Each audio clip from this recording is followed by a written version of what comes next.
The male loneliness epidemic is just a bunch of women crying online because men have pulled out of dating because of standards and expectations that are set upon them. Where? Where? What standards and expectations? You're all in situationships. You're all doing nothing. You're all getting that coin slot for free. Let's be honest. Are you even taking the birds that you're sleeping with on dates? No, you're not. You're not. So I don't understand where these standards and expectations are that you're talking about. Because most of the women in my inbox telling me about men they're dealing with, they don't even get took out. They get took for a mug and that's it. Do you know what I mean? They're sleeping with these men who are doing absolutely nothing because they've made them believe that their self-esteem and self-worth should be fucking less than nothing. So where's these unrealistic expectations? Can you give me an example? Because I'm confused. What exactly are you all doing? What exactly are these women asking you to do for first dates? I mean, just take her to Nando's. It's not that fucking deep. Can we normalize being a man's peace? Too many women bring drama, and that's why he'll never take you serious. Stop complaining and nagging that man if you want to keep him. No man wants to deal with everything from the outside world and then come home and have his woman give him a headache. We should be making their lives easy and peaceful. Learn to put a smile on his face, do things you know he likes, and watch his energy towards you change. He should be excited to see you and talk to you. Women need to stop making everything about them and start giving men love and attention. They need it too. Men aren't the problem. Women's lack of accountability is, and that's why men are checking out of dating and nobody wants to say it. Women love to complain about men, how men don't want to commit, don't want to date, don't want to put in effort, don't want to do this and that, but rarely do women stop to ask what role they play in the problem. And trust me, girl, I used to be the same way until I realized what was really going on. The truth is, men are tired of being told they're never enough. They're tired of being called toxic for being masculine, tired of being shamed for wanting to lead, and tired of being treated like they're disposable. Why would a man want to date when he's constantly told he's the problem? When every mistake is weaponized against him and every effort is met with criticism or indifference. Add in the fact that so many women are competing with men instead of complimenting them, and it's no wonder men are choosing peace over partnership. Men want to feel respected, needed, and appreciated. When they don't get that, they check out, and honestly, I can't blame them. If you want a man who actually wants to show up for you, maybe start by showing him some respect. Otherwise, don't be surprised when he chooses himself over a relationship. People keep asking why men are stepping back from dating in huge numbers, and the answer isn't complicated. Men didn't suddenly become cold or distant. They've simply reached a point where they refuse to participate in a system that constantly punishes them for being who they are. If women want to understand why relationships are collapsing, they need to look at how men have been treated, dismissed, and blamed for far too long. Men aren't walking away because they're confused. They're walking away because they're exhausted. For years, women have dodged responsibility for their actions while pointing fingers at men for simply being masculine. A man can breathe wrong, and suddenly he's labeled toxic. It's no surprise so many guys no longer feel motivated to participate in a dating world where they're automatically cast as the villain before they even speak. Women have turned every disagreement into an indictment, every misstep into a weapon, and every boundary into an offense. And men are done entertaining that. Why would any man invest in someone who rewrites events to avoid accountability and then uses manipulation to maintain the upper hand? Men are opting out because they're tired of being treated like they're a problem to fix rather than a person to value. The constant criticism has pushed men into silence. Wanting to guide, protect, or provide is now twisted into something oppressive. These labels didn't come from nowhere. Women created a culture where everything natural to a man is seen as dangerous. After being scolded, ridiculed, and undermined enough times, they're choosing their mental stability over relationships that drain them. Respect has become a rare currency, and most men aren't receiving any of it. When men withdraw, it's not because they hate companionship. It's because they know what happens when they stay too long in a place where they're unappreciated. Many have realized they must distance themselves to shield their goals, careers, and emotional balance from partners who create chaos and then play the victim. Women say they want strong men, but refuse to be the kind of women strong men can build with. They demand loyalty while giving nothing but stress in return. Healthy men want calm cooperation and mutual support. Things that should be basic in relationships but have become nearly impossible to find. It's tragic that so many have had to learn the hard way that choosing solitude is safer than dealing with partners who sabotage everything while refusing to admit their part in the damage.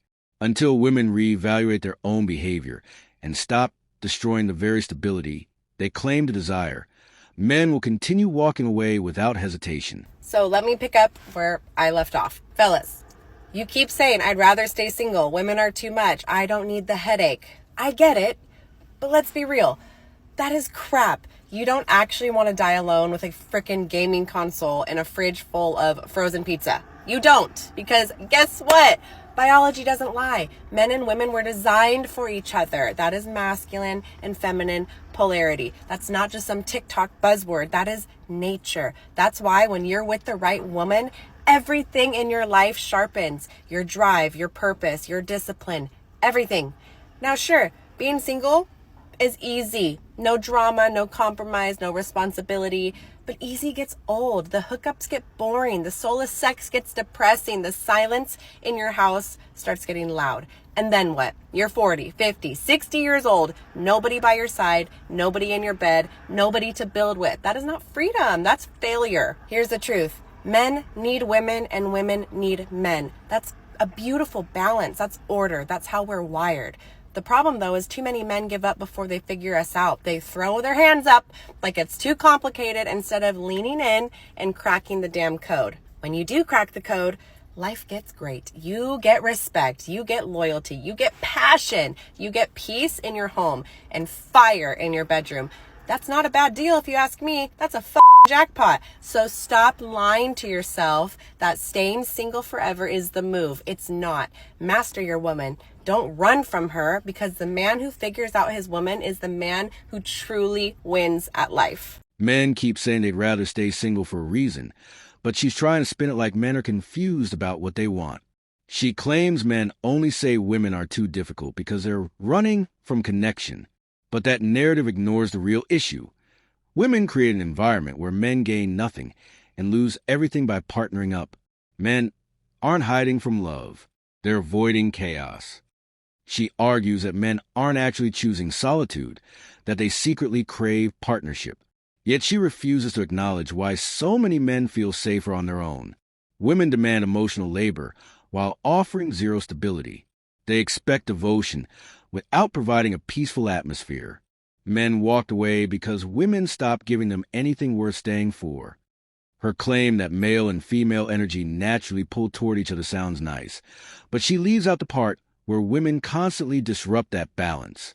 How can any masculine energy thrive when feminine energy is unpredictable, confrontational, and refuses to cooperate? Men didn't sever the connection. Women overloaded it with attitude, entitlement, and impossible expectations. She insists that being with the right woman sharpens a man's focus and purpose.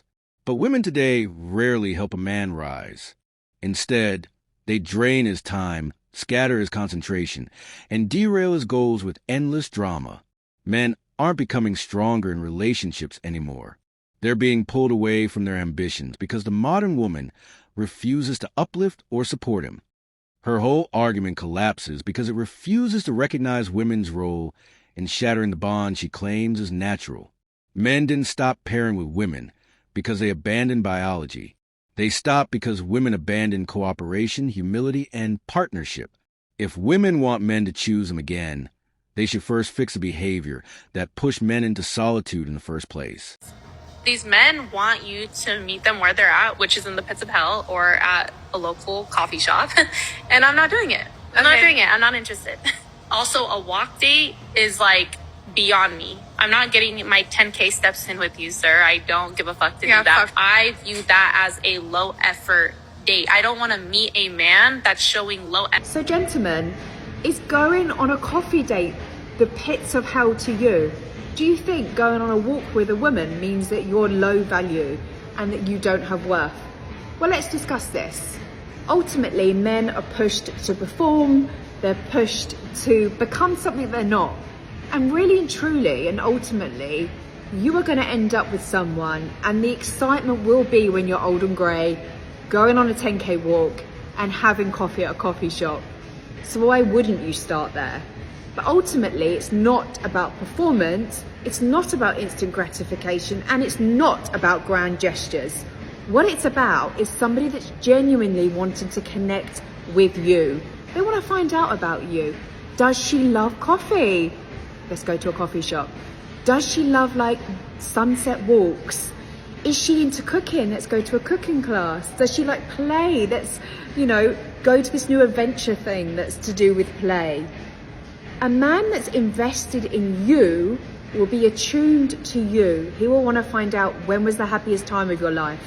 What was your best date you've ever gone on? He will in tune to you and create something unique with you. For if you think the pits of hell isn't being taken out by a man who's got a Ferrari and taking you to the best restaurant like he's doing to every other woman, you're highly mistaken. It's not the money invested into you, it's the time, it's the effort, and it's the attunement. So men and women, please don't lose hope. You are valued by your creativity, you are valued by angels out there that want to know about you and your soul and want to create an experience that's magical, that can be created from nothing. If you can't afford to take a woman to a fancy restaurant, it doesn't mean you don't have value. It just means you can create something different and magical, and the right woman will love you for it. I love you, you've got this. Women turn simple, meaningful moments into something men now get mocked for. A man suggests grabbing a cup of coffee, and suddenly he's labeled cheap or bare minimum. A walk outside, something calming and human, is now treated like an insult. Men aren't walking away from dating because they hate women. They're walking away because women turn normal gestures into something shameful. Women have reshaped dating into a performance, not a connection. If a man doesn't spend heavily or impress her with theatrics, she calls him unworthy. She doesn't want to get to know him. She wants to judge the size of his effort, his wallet, and his ability to entertain her. Men are tired of being evaluated like contestants instead of human beings trying to build something real. What women fail to understand is that genuine connection isn't built on extravagance. It's built on small, steady moments that show who someone truly is. But because so many women chase spectacle over sincerity, men stop trying. They realize they can't win with someone who values clout more than character, attention more than intention, and hype more than honesty. Women keep demanding more while offering less. They want men to invest deeply into dates, even though they refuse to invest emotionally. They dismiss simple plans as low value, yet bring nothing but complaints and inflated expectations. Men have reached a point where they refuse to pour into people who can't appreciate anything that doesn't sparkle or trend on social media. In the end, women create a culture where natural bonding was replaced with competition and pressure. They punish men for being genuine. They mock men for being simple and grounded. They destroyed the kind of dating that actually sustains a relationship long-term. And now they're shocked that men prefer peace over courting people who sneer at the very things that make love last. Guys are so lucky. You guys do not understand. So I'm 25, right? I'm sitting here and I'm having to build a fucking roster. I'm having to sit here and go out and do things I don't want to do. I don't want a roster. I don't want to go out and date. I don't like this hookup culture. I don't like any of it. But I feel like I don't have a choice. Men, you guys just get to sit there and you guys can go wait until you're in your 30s, you're almost 40, and you can just go get with a girl that's in her fucking 20s and live a normal life. Girls don't have that luxury. I'm now sitting here at 25 having to figure out how the fuck to get back in these fucking streets so I can figure out, so 10 years down the line, I'm not sitting there single still with my daughter being an only child. Like, I want to have a family. I want to have kids. I want to be happy. Like, I want all of these things. But people don't want that nowadays, it feels like no matter, it's like, what is this dating stuff? What is Hinge? What is Tinder? What is all of this? Like, it's disgusting. Like, my friends helped me make a Hinge and a Tinder, and it's like, I hated it. I ended up deleting my Hinge, and I'm getting ready to delete the Tinder because it's just, I don't want to talk to anybody on there. Like, I don't want to do any of this. Like I'm just sitting there, like a magazine, going through like clothing. That's what it feels like. And it's like, I don't want that. And I don't want to be a part of that. I don't want to be a part of that at all. She admitted the whole independent single queen phase is falling apart. She's sitting there at 25 realizing the lifestyle she bragged about is exhausting, confusing, and going nowhere. Women build a culture around constant rotation, constant attention, and constant validation. And now they're breaking under the weight of it. They created a cycle they can't sustain, and now they're blaming everything except themselves. She complained that juggling men feels draining. Yet women push this idea harder than anyone. They encourage each other to maintain options, to never settle, to treat dating like a game. They shaped a marketplace where commitment is mocked and chaos is praised. Now she's overwhelmed by the very system women celebrated for years. Men didn't design it, women did. She said she doesn't even enjoy dates anymore. But that's because modern dating became a performance built by women who prioritize thrill over depth. They turned connection into competition, affection into strategy, and romance into entertainment. When women made everything transactional and temporary, they destroyed the foundation that could have given the stability they now crave. She claimed women don't have the luxury men have, but that's only because women burn through their advantages by chasing reckless choices. They treated serious men like backups, treated attention like currency, and treated long-term partners like disposable options. Now that the consequences hit, they're acting shocked that the streets they relied on no longer feel fun or safe. She openly admitted she's trying to figure out how to return to the chaos she once enjoyed, even though it empties her. And that's the irony. Women created a dating culture that promised freedom but delivered loneliness. Men didn't ruin the single era. Women did, by promoting behaviors that destroyed trust, stability, and genuine connection. Now they want sympathy for drowning in a pool they fill themselves. You know you've grown as a man when women stop exciting you like they once were. And I don't mean it like that. I still like women. It's just, unless we're building something together, I'm really not interested in hanging out with you. I don't care how you look. I really don't care. I care about personality. And if you're not bringing anything to the table other than your looks, I'm just not interested, really. I have things that I need to work on for myself. I need to build my empire. I don't need to make my future better for myself and my family. If you are not contributing to that in a positive way, you just need to get out of the way. He explained that modern women simply don't move him anymore. Their appearance doesn't sway him because he's tired of dealing with attitudes that drain him. Personality matters more than ever. And too many women carry traits that make connection feel like a burden instead of something enjoyable. Men reach a point where external beauty can't distract them from behavior that kills attraction. For years, women throughout the table questioned like they were conducting an interview. They mocked men for not being enough, acted like they were prized by default, and demanded qualities they didn't display themselves. Now that men have reversed the question, suddenly it's offensive. Women created that standard, yet they freeze the moment the spotlight is turned toward their own contributions. Women claim men only ask that question to insult them, but it comes from the chaos women pushed into dating. Men became more selective because they're tired of dealing with entitlement disguised as confidence. Asking what a woman contributes isn't an attack.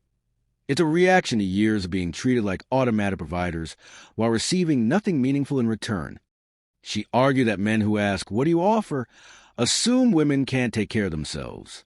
But that's ironic, because many women market themselves as strong and independent, while expecting men to cover every responsibility. The disconnect is obvious. Women want full support from men, yet they don't want to show any ability to support someone else. It's one-sided, and men have started calling it out. The reason this question exists in 2025 is because women ignored how lopsided dating became. Men aren't demanding perfection. They're simply refusing to pour into someone who only takes. Women pushed unrealistic expectations for years, and now they're surprised men want clarity before committing. Men didn't create the tension. Women's standards did, and now those standards are being returned to sender. So I think it's so funny, the girls that are like, I'm done dating men, I need to like start dating women so that my life will be better. Yeah, your life will be better in some ways, but in other ways, do you think that it's peaceful over here? It's not. I'm bi, so I experience both sides, but when you meet a man, they can kind of get away with being anonymous. You don't really know a lot about their past usually, but with a girl, you pretty much know everything because the community is smaller and people talk more. So when you meet someone or choose to make out with someone, you're basically choosing to make out with their entire lore, and it's political because you're choosing a side, because your friends are going to tell you things, and it's like, okay, then okay. Women in general are also a lot smarter. So imagine kind of meeting your match dating wise.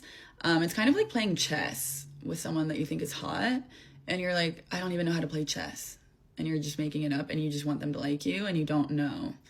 It's just like a lot of chess and you don't know anything about chess. Also for me in my life, women have always been like the good guys, quote unquote, like the protagonists, the ones that like are so comforting and on my side always and just awesome.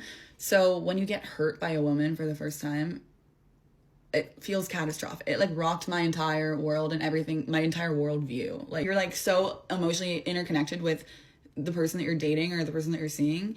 If they do something to hurt you, it's like, no, not you, no, you know. Also with guys and girls, they kind of have their own friend groups. So when you break up, it's like the guys all hang out with the guys and the girls all hang out with the girls.